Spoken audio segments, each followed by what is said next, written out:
You're listening to the Cyberwire Network, powered by N2K.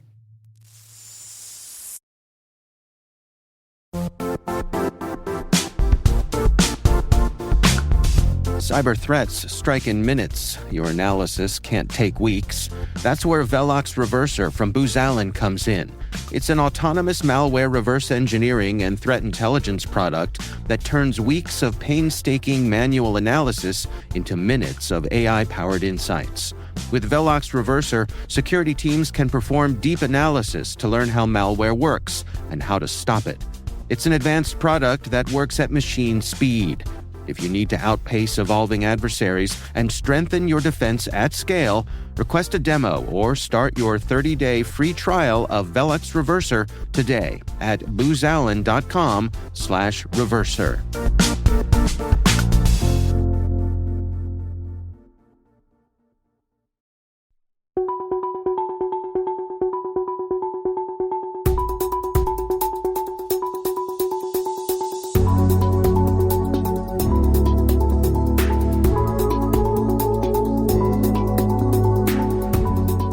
Hi everyone, I'm Liz Stokes, and I'm thrilled to welcome you to our special 3-part series.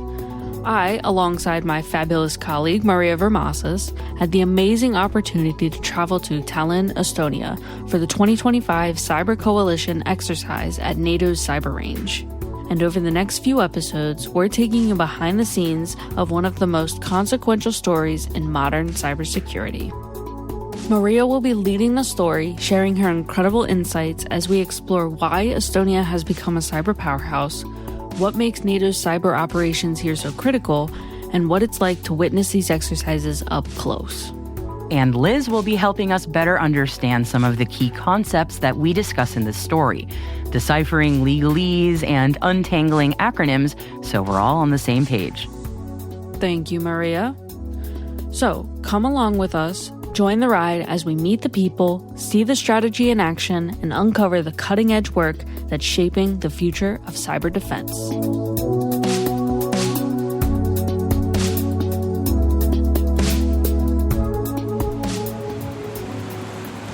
right, we should be there right on time. It's late in the afternoon. It's cold and damp, just barely above freezing temperatures. I can barely feel my fingers. And there's that kind of December wind that just cuts right through all of your winter layers and makes your face hurt. Liz and I could be, and frankly we probably should be, inside, somewhere warm right now. But we're on a rare assignment, quite far from our normal haunts. It is December 2nd, 2025, and we are in Tallinn, Estonia, where the sun just set at 3:26 p.m. And we are here at the exclusive invitation of NATO. To understand what we saw in this international hub of all things cybersecurity in 2025 and why NATO invited us here specifically, we're going to first rewind to a very specific place in this city and learn the history of the spark in Estonia that ignited modern global cyber defense.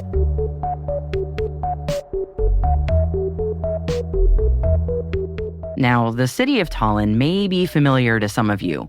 Depending on how keyed in you are to InfoSec lore, you may know of the Tallinn Manual. And your friendly neighborhood cybersecurity legal team definitely knows what it is. So Liz, for those that aren't familiar with it, in a nutshell, what is the Tallinn Manual? Yeah, so the Tallinn Manual is a research project and foundational study on international cybersecurity policies and laws, specifically which ones are or aren't applicable during cyber conflict and warfare. It was first published in 2013 and is an initiative led by the NATO Cooperative Cyber Defense Center of Excellence, which, yeah, you guessed it, happens to be headquartered in Tallinn. Outside of cybersecurity, Tallinn is known for its fantastically preserved medieval old town, postcard picturesque in the winter during its Christmas market, and being here in December, we were looking forward to all the glögi and holiday cheer. But no, before we could get to any of that, I dragged poor Liz to a pretty forlorn city park just outside of central Tallinn. It's a small little city park. It's got lots of trees right now because it is early December. There are some raked leaves and neat little piles. Some crows. Not many people here.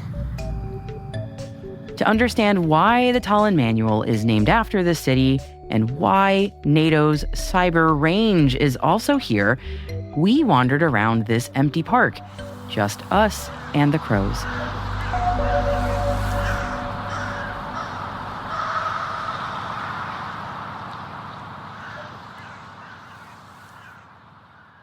There is really nothing there anymore, and that is the point.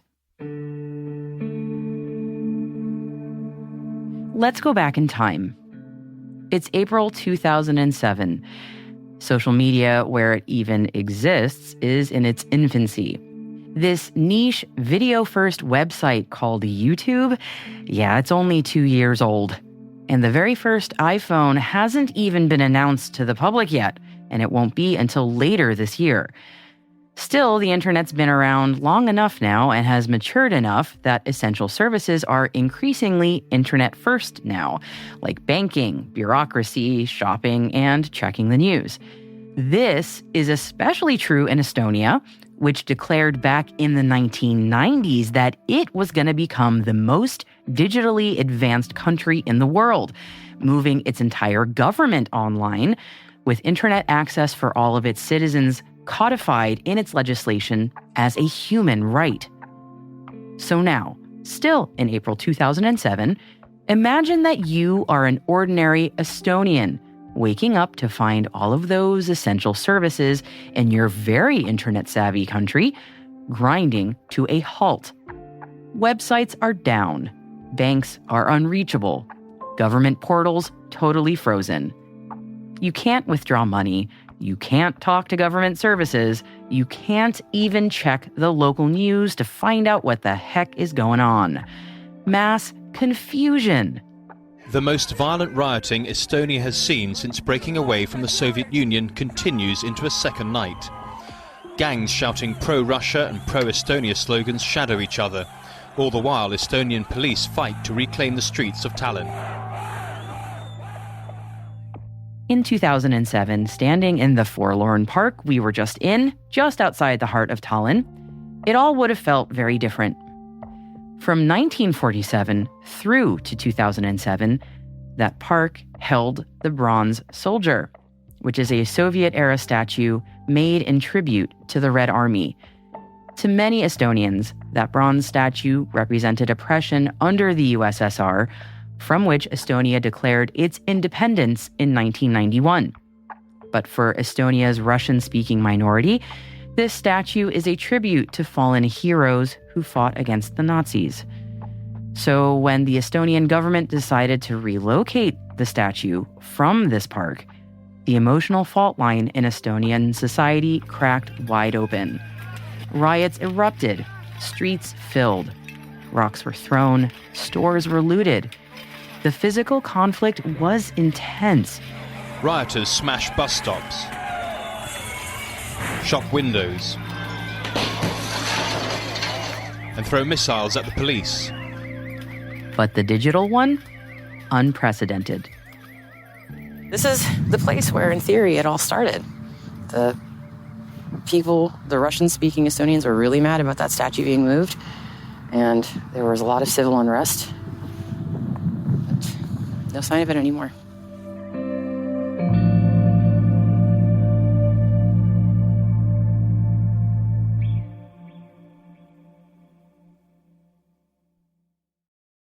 In response to the Bronze Soldier statue being moved, Estonia became ground zero for a barrage of crippling, systemic cyber attacks. The wave of cyber attacks were levied against all aspects of Estonian infrastructure and daily life, and it lasted for 3 weeks. Banks, media outlets, government services, everything that makes the modern world, all brought to a complete stop by massive DDoS attacks. Estonia, this famously digital society, was brought to its knees. And those crippling cyber attacks, they were such a huge catalyst for change in Estonia that they have become simply shorthanded to the 2007 cyber attacks. And everyone here knows what you mean when you say it. In fact, you can hear it from this conversation that Liz had about non-NATO space cybersecurity with Christina Omri, who is the director of special programs for cybersecurity firm Cybexer Technologies in Tallinn. Tallinn has a bit of history with cyber. From the 2007, the cyber attacks against Estonia, so against the governmental institutions, but not only, also commercials. In the aftermath of the 2007 cyber attacks, Estonia, which was still a relatively new NATO member, having just joined in 2004, wanted to invoke Article 5 of the NATO-Washington Treaty, which is the alliance's mutual self-defense clause.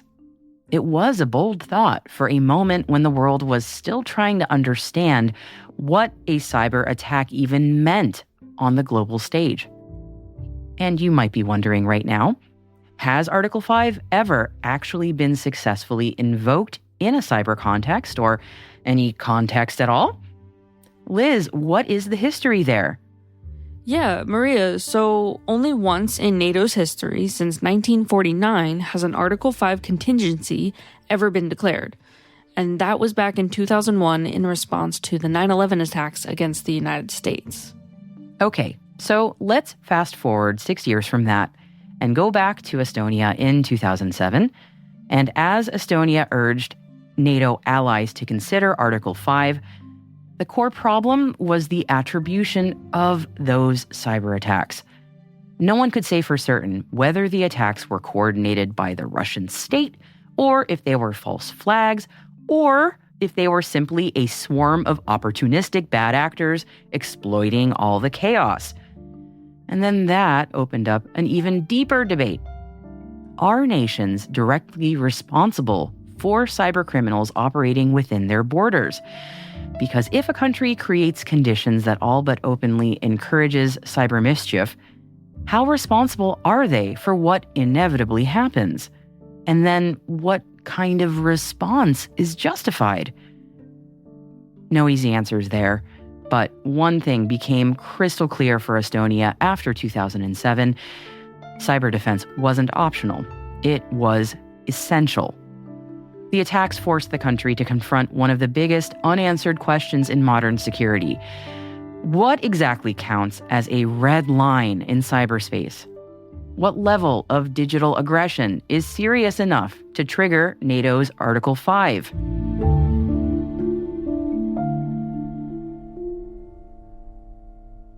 To dig into that idea, we spoke with Commander Brian Kaplan, a U.S. Navy cyber operations expert and one of the key military voices helping NATO think through the future of digital conflict. And he put it bluntly. So every situation is different. And I think that's where the hard part is, to trigger what causes something to be in the above Article 5. So it's a touchy topic, and I think it's a hard one to define because there's nothing that's black and white. It's really case by case, nation by nation, that determines what that looks like. So again, what would it take? An explicit message from the head of a nation saying, hey, we're going to use our military cyber capabilities against you now to cause large-scale loss of life? Well, even then, maybe not. As the NATO Secretary General in 2014 said, the criteria for what kind of cyber attack would actually trigger Article 5 has to remain, and I quote, purposefully vague. Short of that red line, whatever it is, nations need to be prepared for their own self-defense on the cyber realm. And boy, did Estonia hear that message loud and clear when being crippled by a 22-day-long cyber attack wasn't bad enough to invoke Article 5. But the long-term consequences of 2007 actually benefited Estonia a great deal. A great explanation on that comes from Alar Valauts, the chief strategy officer at CR14, which is the Estonian facility that hosts the NATO cyber range. This all starts with Estonia in 2007, when the country was under the attack of cyber. There were, after that, some really good political decisions, where Estonia became the, so to say, top speaker about cyber. So, and Estonia was also the one asking when the cyber attack happened. So, ever since this time, we have done some really good decisions and, of course, dedication and hard work. Putting it another way, as a result of the 2007 cyber attacks, this tiny nation of 1.3 million people is not only an IT marvel with blazing fast internet connectivity and overall technical sophistication that permeates every touch point as an average user. All the IT admins are very jealous right now. It is now a cybersecurity powerhouse on a global scale. And it also gave the world Skype.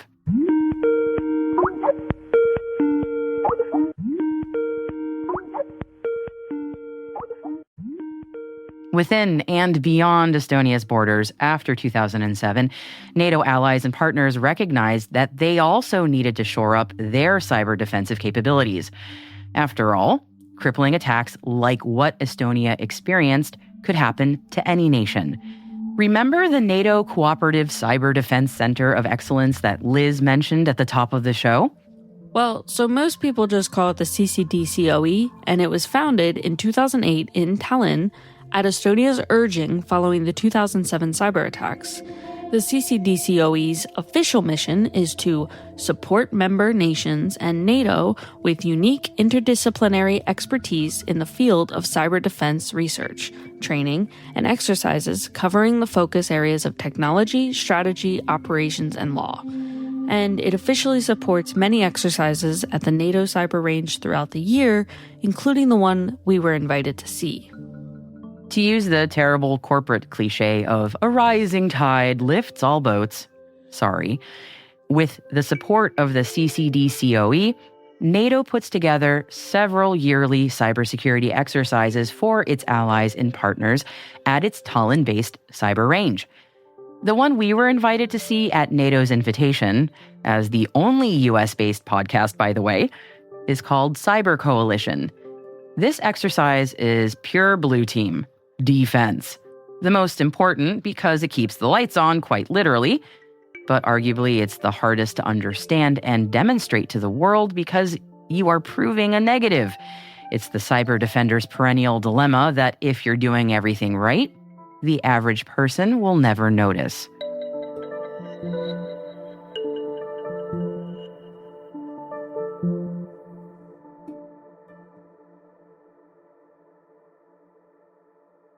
Speaking of never noticing, remember that empty park at the beginning of this episode? While we were walking around there, it struck me that you would never know that this was the site of so much pain for Estonia and the start of a chaotic 3 weeks, and the impetus for Estonia's world-leading cybersecurity posture. People want to move on with things and get on with life. I get that. And I imagine a lot of people don't want to be reminded of that painful past. But, This nondescript park is in theory where it all began. And this park is the site that is the reason why Estonia became the cyber powerhouse that it is today. And the bronze soldier statue? It still exists, of course. It was moved to a military cemetery further out from central Tallinn. So in a very, very roundabout way, I suppose you could say that the history around the bronze soldier is what brought us all to Estonia, but really, what specifically brought us to Tallinn in December 2025 was the NATO Cyber Coalition exercise. It is a yearly 2-week cyber defensive exercise, one of the largest in the world.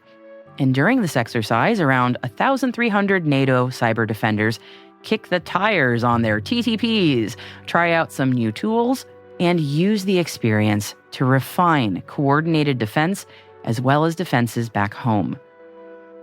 And that's why we found ourselves in a briefing room at Estonia's Ministry of Defense, where Commander Kaplan summed up exactly why NATO's cyber coalition matters. Just really the key takeaway is about this exercise that differs than other cyber exercises is just the real importance of making sure the collaboration, cooperation, and coordination is really what drives this exercise. And it really, the nations do a really good job of testing that, working with each other to really defend against any type of adversary. It's the most important thing. So hopefully, if you take away anything from my brief, please, those three words are the most important. Collaboration, cooperation, coordination. Not just for Estonia, not just for NATO, but for every nation trying to defend itself in a world where the line between conflict and chaos is deliberately blurred.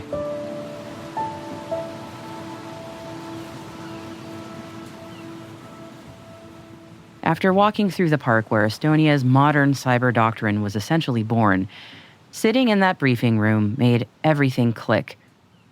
2007 forced Estonia to build something resilient, collaborative, forward-leaning.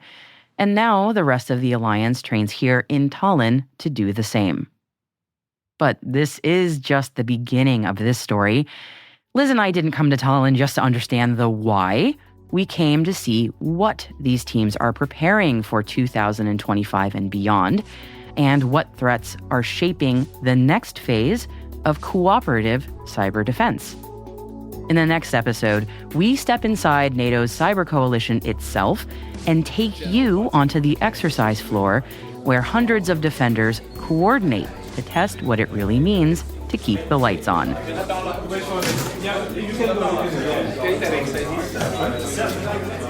So bundle up, grab some Glogi, and stay with us.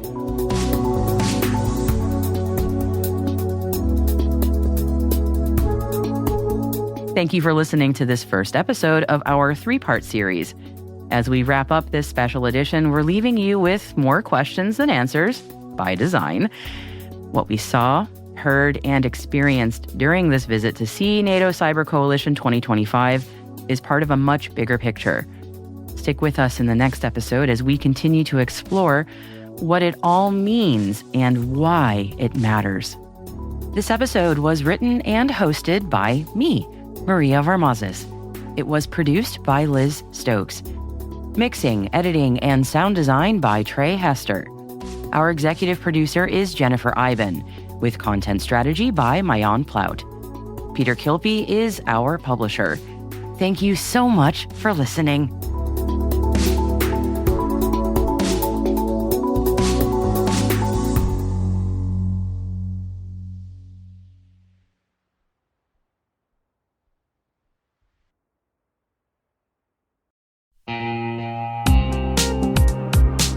Ever wished you could rebuild your network from scratch to make it more secure, scalable, and simple? Meet Meter, the company reimagining enterprise networking from the ground up. Meter builds full-stack, zero-trust networks, including hardware, firmware, and software, all designed to work seamlessly together. The result?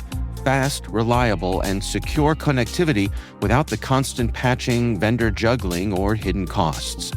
From wired and wireless to routing, switching, firewalls, DNS security, and VPN, every layer is integrated and continuously protected in one unified platform. And since it's delivered as one predictable monthly service, you skip the heavy capital costs and endless upgrade cycles. Meter even buys back your old infrastructure to make switching effortless. Transform complexity into simplicity and give your team time to focus on what really matters, helping your business and customers thrive. Learn more and book your demo at meter.com/cyberwire. That's METER.com/cyberwire.